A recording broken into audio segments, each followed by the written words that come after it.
In this video, we will show you how to replace the tamper base of your PUQ press.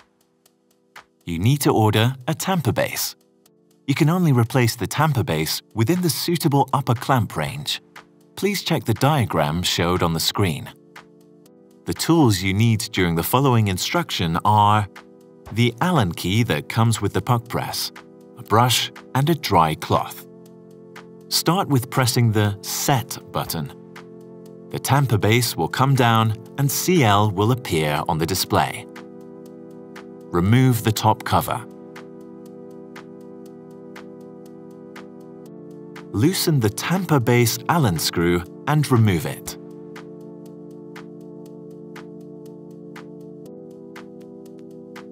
Loosen the tamper base from the thread by hand, clockwise.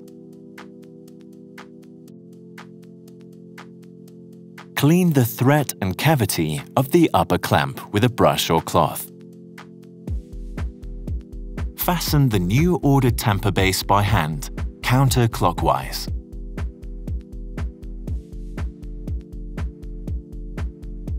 Put back the tamper base Allen screw and tighten it. Click on the top cover.